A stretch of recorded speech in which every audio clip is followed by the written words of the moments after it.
जगाला शांतीचा संदेश देणारे महाकारुणी तथागत सम्यक संबुद्ध,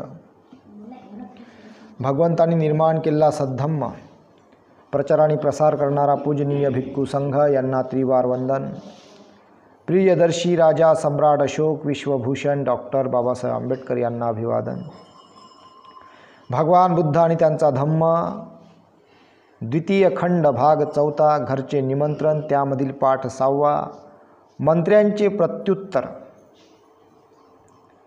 भगवान बुद्धाच्या सद्गुणाला व ज्ञानाला अनुरूप असे निरीच्छ तर्कशुद्ध व भारदस्त प्रवचने ऐकल्यानंतर मंत्र्यांनी उत्तर दिले. काल जे आपण भगवान बुद्धांनी काल बोलले त्याच्यानंतर मंत्र्यांचे प्रत्युत्तर. भगवान बुद्धांच्या सद्गुणाला व ज्ञानाला अनुरूप असे निरीच्छ तर्कशुद्ध व भारदस्त प्रवचन ऐकल्यानंतर मंत्र्यांनी उत्तर दिले. आपला हा निश्चय अतिउत्तम आहे. तो अयोग्य नसला तरी यावेळी मात्र योग्य नव्हे. आपल्या पित्याला त्यांच्या वृद्धापकाळी दुःखात लोटून त्याला अशा प्रकारे सोडून जाणे हे आपले कर्तव्य होऊ शकत नाही. आपले मन सूक्ष्मदर्शी निश्चित आहे. आपले मन सूक्ष्मदर्शी निश्चित नाही. ते कर्तव्य, संपत्ती आणि सुख यांची सूक्ष्मदृष्टीने मीमांसा करण्याइतके कुशल नाही. कारण अदृश्य अशा उद्दिष्टांसाठी आपण दृश्य अशा उद्दिष्टांचा त्याग करीत आहात. कारण अदृश्य अशा उद्दिष्टांसाठी आपण दृश्य अशा उद्दिष्टांचा त्याग करीत आहात. का म्हटलं असं मंत्र्यानं? असं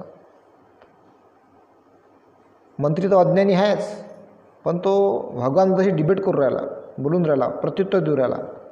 कारण अदृश्य अशा उद्दिष्टांसाठी आपण दृश्य अशा उद्दिष्टांचा त्याग करीत आहात. म्हणजे भगवान बुद्धाला काय म्हणते तो मंत्री? का आपण अदृश्य अशा उद्दिष्टासाठी कार्य करू राहिले, म्हणजे दृश्य आहे बा अशा उद्दिष्टांचा त्याग करीत आहात. म्हणजे दृश्य म्हणजे भावचक्र, घर, बंगला, पत्नी, सगळं. असं तो भगवंताला म्हणत आहे का बा तुम्ही अदृश्य अशा उद्दिष्टांसाठी आपण दृश्य अशा उद्दिष्टांचा त्याग करीत आहात. मंत्री अज्ञानी आहे. भगवान बुद्धांचं जे उद्दिष्ट होतं ते दृश्य होतं. ते परिपूर्ण त्यांना माहीत होतं का मी काय करून राहिलो बा, कुठं जात आहे, याच्यापासून काय होणार आहे, हे संपूर्ण भगवान बुद्धांना माहीत होतं. यापासून जगाचा उद्धार कसा होणार आहे हे संपूर्ण माहिती भगवान बुद्धांना होती. आणि ती माहिती भगवान बुद्ध आता आपल्याला या पूर्ण वाचनामध्ये काय काय भगवंतांनी कार्य केलेले आहे हे आपल्याला माहीतच पडेल. कारण अदृश्य अशा उद्दिष्टांसाठी आपण दृश्य अशा उद्दिष्टांचा त्याग करीत आहात. दुसरे असे की काही जण पुनर्जन्म आहे असे मानतात. बाकींचे लोक पुनर्जन्म नाही असे आत्मविश्वासपूर्वक सांगतात. बाकीचे लोक पुनर्जन्म नाही असे आत्मविश्वासपूर्वक सांगतात. म्हणून ज्या अर्थी ह्या प्रश्नाबाबत संदेह आहे त्या अर्थी हाती आलेल्या भोगांचा उपभोग घेणे हेच योग्य होय. जर मरणोत्तर जीवन अस्तित्वात असेल तर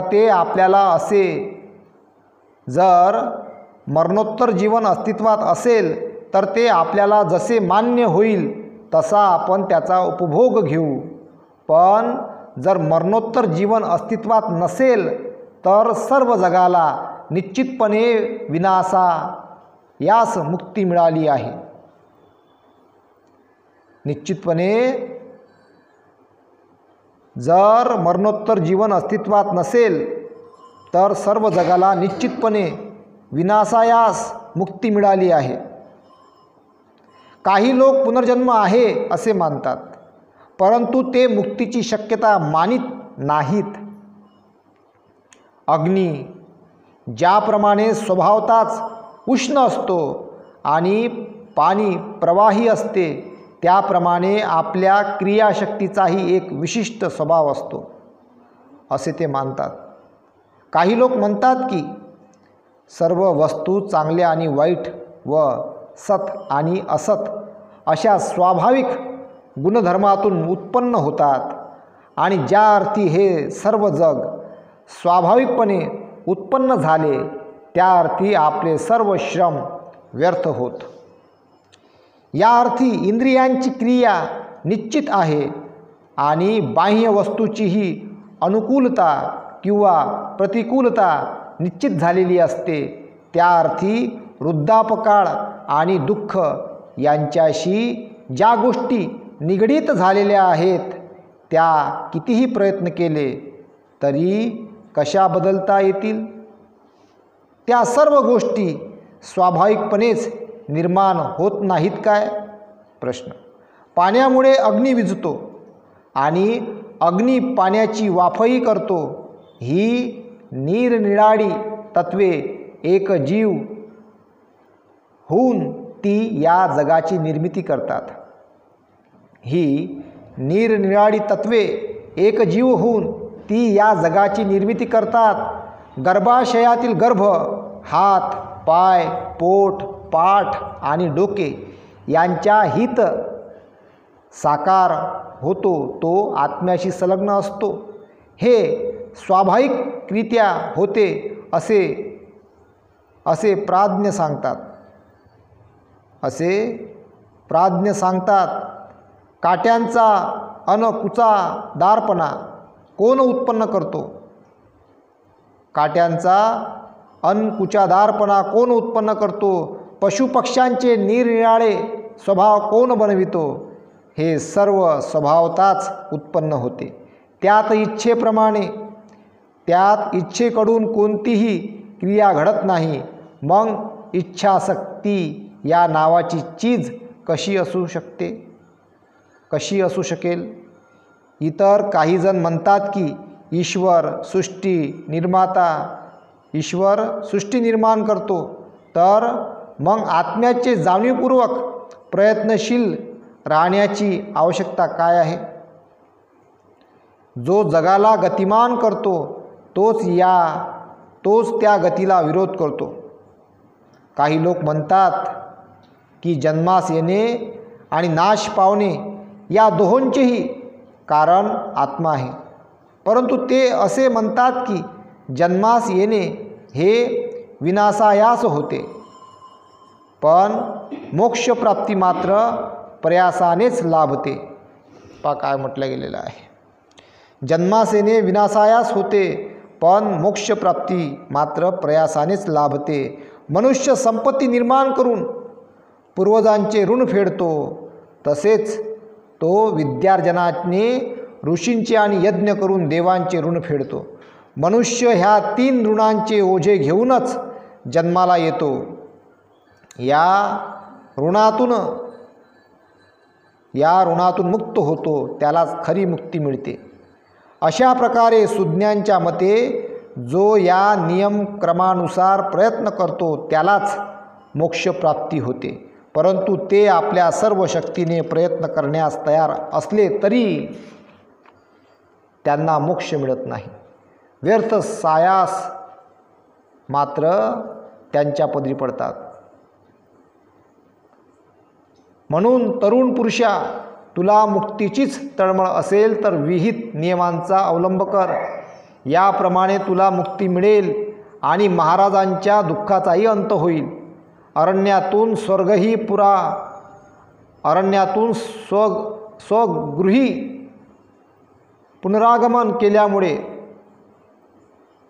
जीवनात निर्माण होणाऱ्या दोषांविषयी जे चिंतन करतोस त्याविषयी सांगायचे म्हणजे तू तो विचारच तूर्त सोडून द्यावा. प्राचीन काळी देखील काही जण अरण्यातून घरी परतले होते. अमरीश, द्रुमकेश, राम इत्यादींची उदाहरणे त्याने या बाबतीत दिली. बघा, राम शब्दाला इथं म्हणजे राम कोणतरी एखादा याचे हे असन बुद्धिझममधला कोणतरी किंवा त्या काळामध्ये शमन संस्कृती होती त्यामधला कोणी. तर हे सगळं बुद्धिझममधलं आहे जे नवीन नवीन तयार झालं या जगामध्ये. पुढे भगवान बुद्धांचा मनोनिग्रह, राजाचा जणू काही डोळा असलेल्या त्या मंत्र्यांचे ते प्रेमळ व राजनिष्ठ उद्गार ऐकल्यावर त्या राजपुत्राने आपला निश्चय जरासुद्धा न डळमळू देता, आपला निश्चय जरासुद्धा न डळमळू देता ठामपणे उत्तर दिले. त्याचे उत्तर सुसंबद्ध होते. ते कंटाळवाणे किंवा उतावळेपणाचे नव्हते. सुसंबद्ध होते ते कंटाळवाणे किंवा उतावळेपणाचे नव्हते. एखादी वस्तू अस्तित्वात आहे की नाही या शंकेचे निरसन माझ्या दृष्टीने दुसऱ्यांच्या शब्दांनी होणार नाही. पहा भगवान बुद्ध काय म्हणतात त्याला उत्तर देताना, एखादी वस्तू अस्तित्वात आहे की नाही या शंकेचे निरसन माझ्या दृष्टीने दुसऱ्यांच्या शब्दांनी होणार नाही. तपश्चर्येने किंवा चिंतनाने सत्य निश्चित केल्यावर त्या वस्तूविषयीच्या सत्याचे मी स्वतःच आकलन करीन. इथं हे गोष्ट गृहस्थी लोकांना पण आपल्या जीवनात लागू आहे. म्हणजे बरंच काय होते माहीत आहे का, लोक बाहेरच्याच गोष्टी ऐकतात. काही जण राहिलं घराचं, पती पत्नी असन, भाऊ भाऊ असन, बहीण बहीण असन, बहीण भाऊ असन, बाहेरच्या गोष्टी ऐकून भांडणं करतात. लागले भांडणं, ऐकली बरं हां लागले भांडणं. अरे वा रे वा. त्यांना स्वतः चिंतन केलं पाहिजे, स्वतः मनन केलं पाहिजे, स्वतः चर्चा केली पाहिजे का असं मी ऐकलं आहे, असं मी त्यांना सांगितलं, असं हे झालं. चर्चा करून ते प्रॉब्लेम. नाही तर काय होतं, पहिलं कसं होतं, अफवा पसरली का झाले दंगल, वावे बैताळ बेल नेऊ. अफवा पसरली का झालं भांडणं, अफवा पसरली का एकामेकाला मारझोड. काय होईल, किती भयंकर अज्ञान. अफवेवरच कोणती एखादी अफवा तू पसरली, बाबासाहेबांना असं झालं, शिवाजी महाराजचं असं झालं, गाडगेबाबाचं असं झालं, किंवा एखाद्या संताचं असं झालं, काहीतरी अफवा पसरली, ऐकली का झाले. इतकं भयंकर अज्ञान. चला इकडं आपसात भांडत राहा. काय त्याच्यासाठी भारतात संविधान आहे, संविधानामध्ये कायदा आहे, एवढं मोठं पोलीस डिपार्टमेंट आहे. पहिले सगळ्यात बुद्धिमत्तेची गोष्ट ही असते का असं काही जर ऐकायला भेटलं बा तर ते पहिले जाणं तिथं का साहेब बा अशी घटना घडली, आमचं हे पत्र घ्या, निवेदन घ्या, तिथं द्यायचं ते किंवा त्यांना लिहून द्यायचं का अशी घटना घडली, याच्यावर कारवाई करा. सोपी गोष्ट आहे, किती सोपी गोष्ट आहे. आपसामध्ये वाद करणं, आपसामध्ये हानी करणं, सरकारी संपत्तीचा नासधूस करणं हे बुद्धिमत्तेचं लक्षण नाही. म्हणून बाहेरच्या गोष्टीवरून न ऐकता स्वतः चिंतन करून शोध घेणे आणि सत्य काय आहे जाणणे हेच योग्य आहे. म्हणून भगवान बुद्ध म्हणतात, एखादी वस्तू अस्तित्वात आहे की नाही या शंकेचे निरसन माझ्या दृष्टीने दुसऱ्यांच्या शब्दांनी होणार नाही. दुसऱ्यांच्या शब्दांनी ऐकायचे. एखादी वस्तू अस्तित्वात आहे की नाही या शंकेचे निरसन माझ्या दृष्टीने दुसऱ्यांच्या शब्दांनी होणार नाही. तपश्चर्येने किंवा चिंतनाने सत्य निश्चित केल्यावर त्या वस्तूविषयीच्या सत्याचे मी स्वतःच आकलन करीन. अज्ञेय व वादग्रस्त असा सिद्धांत आणि शेकडो पूर्वग्रहांनी युक्त असा कोणताही युक्तिवाद मी मान्य करू शकत नाही. कोणता सुज्ञ मनुष्य दुसऱ्यांच्या श्रद्धेवर विसंबून राहील. मानवजात ही अंधारात आंधळ्याने दाखविलेल्या मार्गाने जाणाऱ्या आंधळ्याप्रमाणे आहे. पहा काय म्हणतात भगवंत. म्हणजे बा एखाद्यानं परंपरागत चालत आलेली गोष्ट आहे तेच मी मान्य करीन असं होणार नाही. आणि कोणी बाप पूर्वज सांगू राहिले म्हणून ते मीच ऐकीन असं मी मान्य करणार नाही. तर भगवंत म्हणतात, अज्ञेय व वादग्रस्त असा सिद्धांत आणि शेकडो पूर्वग्रहांनी युक्त असा कोणताही युक्तिवाद मी मान्य करू शकत नाही. कोणता सुज्ञ मनुष्य दुसऱ्यांच्या श्रद्धेवर विसंबून राहील. कोणता सुज्ञ मनुष्य दुसऱ्यांच्या श्रद्धेवर विसंबून राहील मानवजात ही अंधारात आंधळ्याने दाखविलेल्या मार्गाने जाणाऱ्या आंधळ्याप्रमाणे आहे. काय म्हटलं भगवंताने? मानवजात अंधारात आंधळ्याने दाखविलेल्या मार्गाने जाणाऱ्या आंधळ्याप्रमाणे आहेत. भगवंतानं काय म्हटलं अगोदर? काय सांगितलेलं? हे जग एक अंधार कोठडी आणि ह्या जगामध्ये जे लोक आहे सगळे आंधळे आहेत. इकडंच आहे, चालला त्याच्या मागं, चालला. त्यानं म्हणलं इकडंच आहे, चालला तिकडं. झाला बेवडा, गेला त्यासोबत. इकडे गेला, इकडं गंजटी झाला. ह्या दिशेनं गेला, इकडं दारुडा. इकडे गेला, इकडं गंजटी. इकडे गेला, इकडं गुंडा बनला. इकडे गेला, इकडं चोर बनला.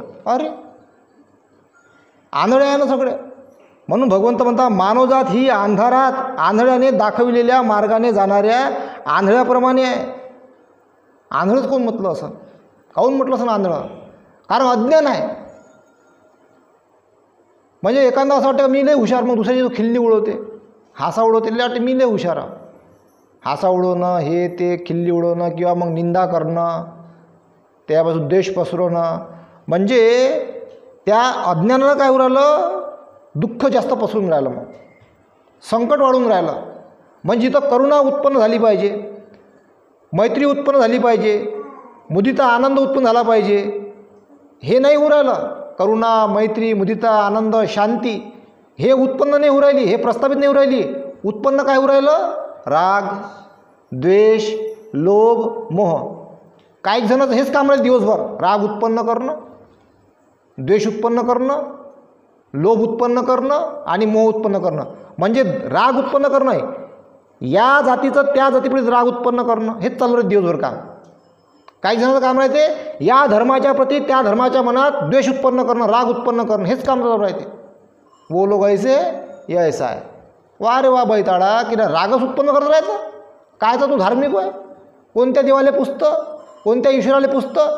राग उत्पन्न करतं, द्वेष उत्पन्न करतं, काय कामाचं तू? कोणत्या देवानं शिकवलं का एका धर्मानं दुसऱ्या धर्माचा द्वेष करायचा, राग करायचा? कोणत्या पुस्तकात लिहिलेलं आहे?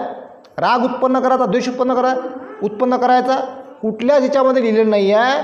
चांगले आणि वाईट मनुष्य सगळीकडेच आहे. का आहेत?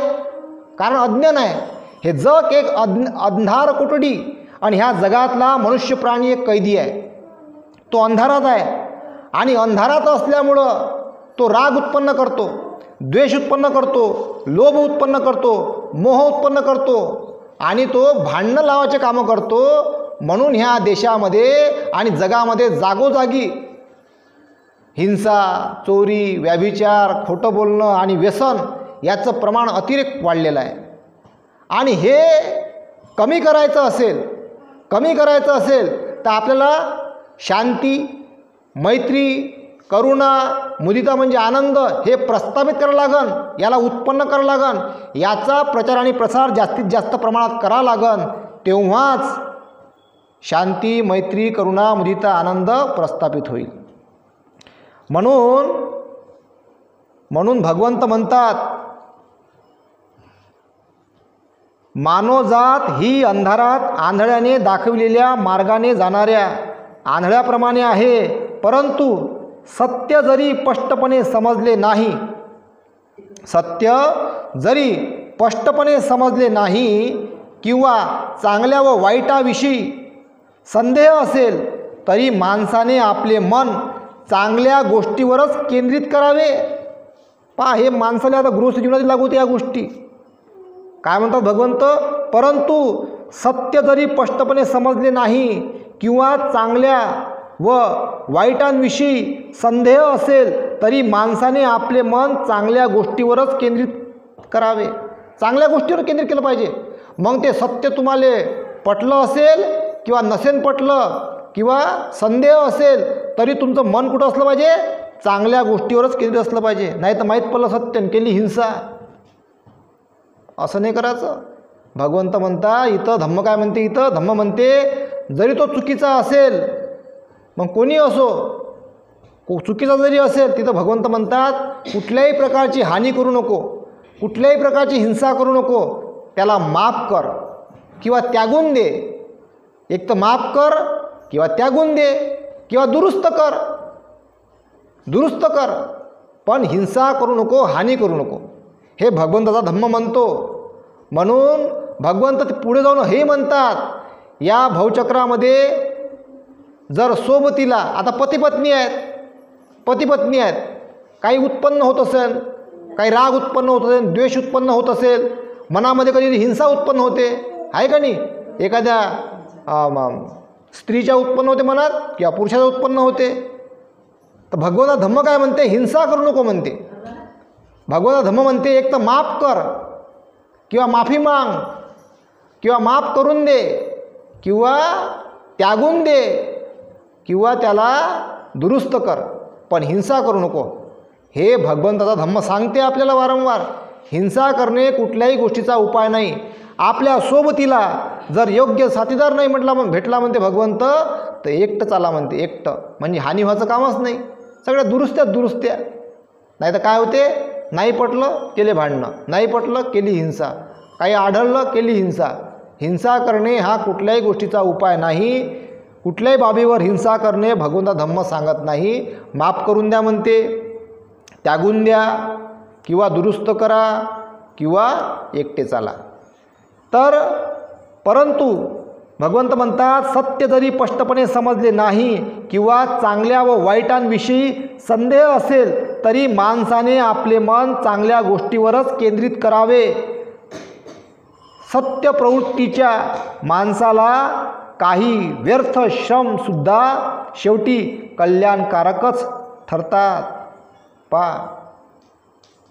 सत्प्रवृत्तीच्या माणसाला काही व्यर्थ श्रमसुद्धा शेवटी कल्याणकारकच ठरतात. काही म्हणतात ना, व्यर्थ आहे म्हणते त्याला काम, म्हणतात ना.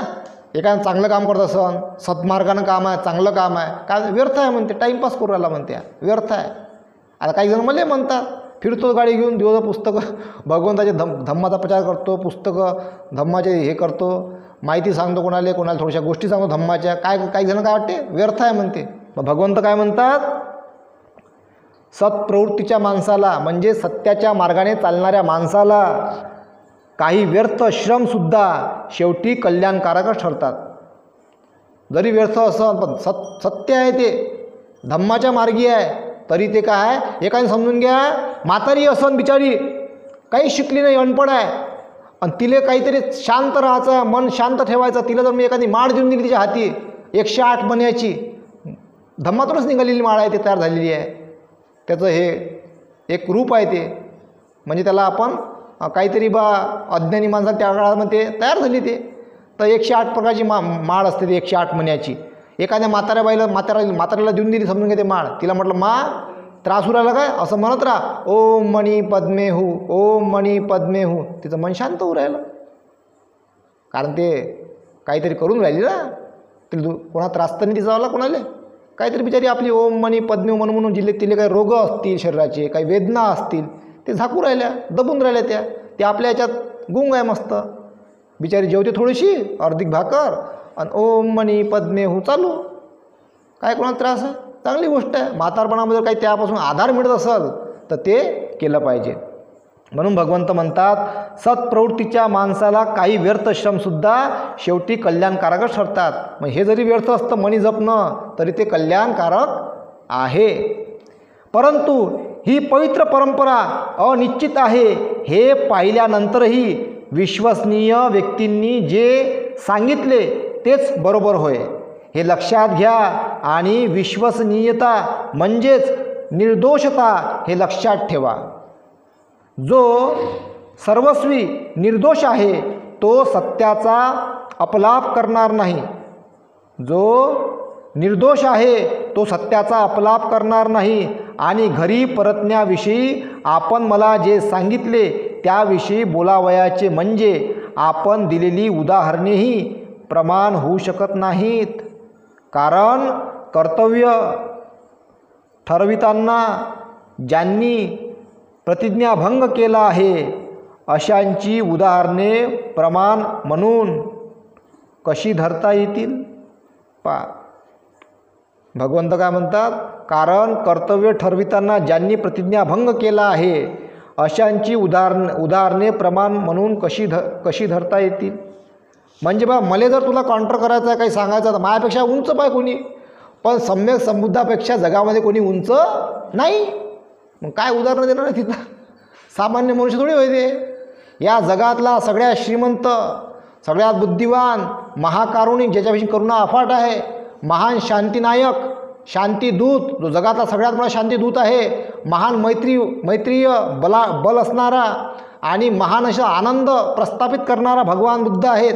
त्यांच्यापेक्षा मोठा कोण असू शकते? भगवान बुद्धचे सर्वात मोठे असतात, सम्यक संबुद्ध असतात. त्यांच्यापेक्षा जगामध्ये कोणीही मोठा नसतो.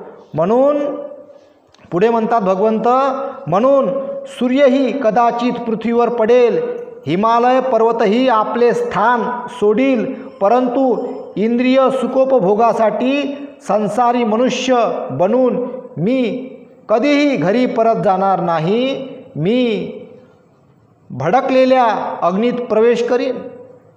पा काय म्हणते भगवंत? भडकलेल्या अग्नीत प्रवेश करीन म्हणते. मी भडकलेल्या अग्नीत प्रवेश करीन, पण माझे उद्दिष्ट साध्य केल्याविना मी घरी परत जाणार नाही.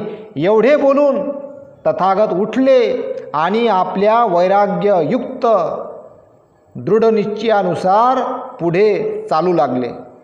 त्यांचा अविचल निश्चय ऐकल्यानंतर दुःखाने भारावून विषण नजरेने थोडा वेळ त्यांच्या मागोमाग जाऊन तो मंत्री आणि ब्राह्मण अश्रू ढाळीत हळूहळू कपिलवस्तूला परतले. बघा काय म्हणते,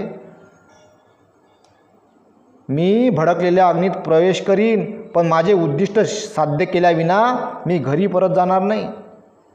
आता असंच जे विद्यार्थी शिकून राहिले बिचारे, 10वीत आहे, 11वीत आहे, कोणी आपलं पहिलीपासून शिकून राहिलं, 4थी 5वी 8वी 7वी जे काही कोणत्याही वर्गात असेल, यांनी आपलं काही असा निश्चय केला पाहिजे का मला हे बनायचं आहे बा, आणि त्यासाठी आपला परिपूर्ण प्रयत्न केला पाहिजे बनण्यासाठी. तर बनते. एखाद्यानं समजून घ्या शिक्षणही चांगलं झालं नाही लागले बिचारे, तरी आपलं काहीतरी उद्योग करा, व्यवसाय करा छोटा मोठा, पण आपला प्रयत्न करत राहा.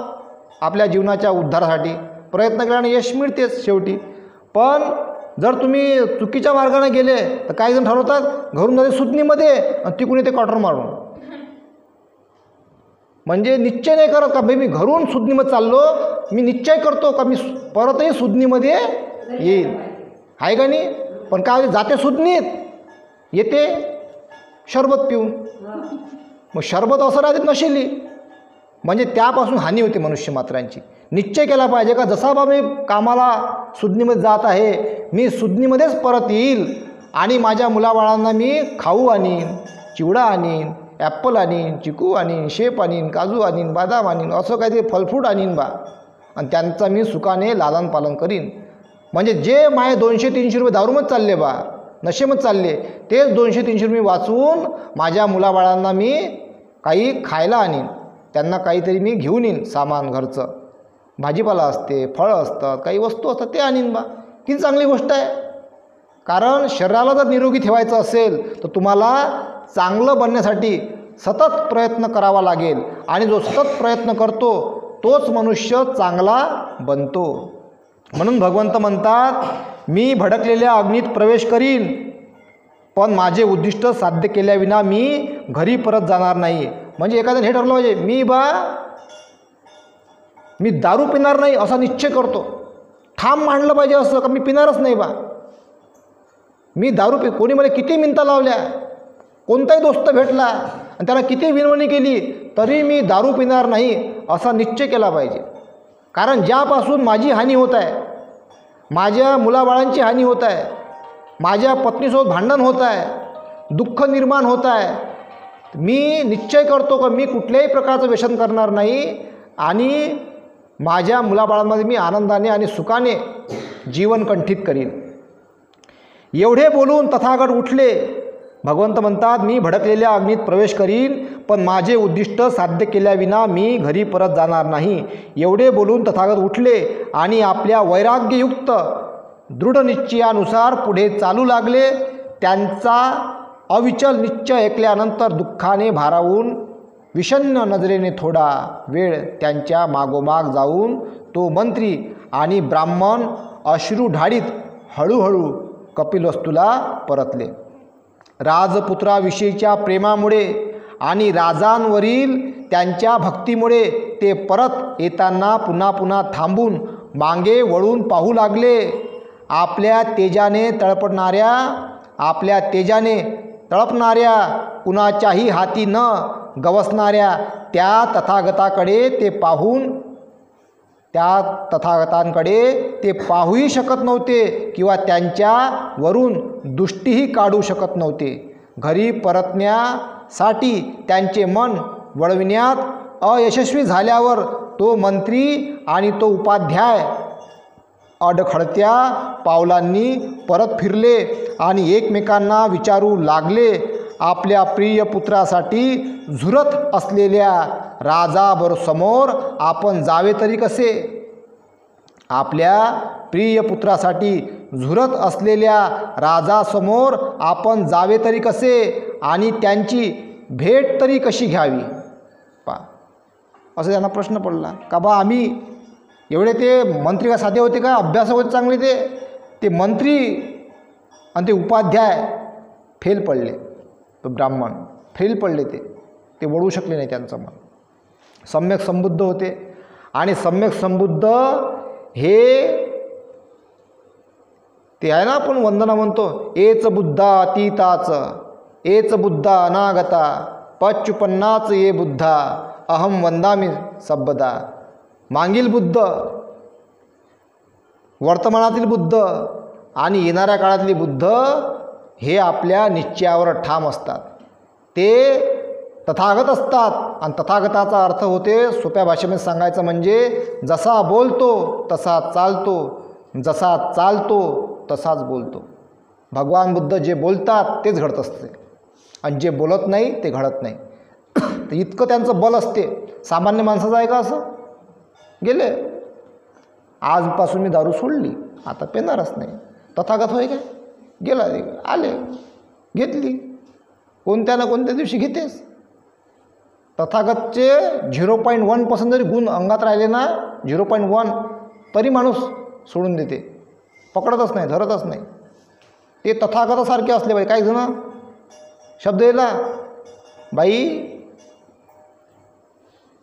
दादा मला काही पाहिजेच नाही बा, मला हिस्साच नाही पाहिजे किंवा मला ह्याच्यातली प्रॉपर्टीच नाही पाहिजे. हे आता बाई मी नोकरी लागलो बा, हे 2 एकरवर तूच ठेव. तो बदलते काही दिवसानं, नाही नाही त्याला हिस्सा पाहिजे म्हणते. अरे बा तू नोकरी राही ना, नाही नाही माया म्हणते मला गरज आहे म्हणते, बदलला. जर 2 भाऊ असन, एक भाऊ नोकरीवर लागला, दुसरा भाऊ बिचारा शेती करते, तो म्हणते तुझी शेती पूर्ण तूच सांभाळतो म्हणते. आता लिहून तर नाही दिलं, मग शब्द बदलला, नाही म्हणते मला पाहिजे म्हणते आता हिस्सा, लागले. मग त्यापासून वाद उत्पन्न होते. म्हणजे कोणीही आपल्या शब्दांवर ठाम राहत नाही जीवनात कधी. शब्द सामान्य माणसाचे बदलत राहतात, क्षण बदलत राहतात, क्षण नवीन शब्द जन्म घेत राहतात आणि त्यापासून मग वाद उत्पन्न होतात. म्हणून तथागतांचा गुणधर्म हा प्रत्येक मनुष्यांच्या अंगी यावा अशी मी आशा बाळगतो आणि इथेच थांबतो. साधू साधू साधू.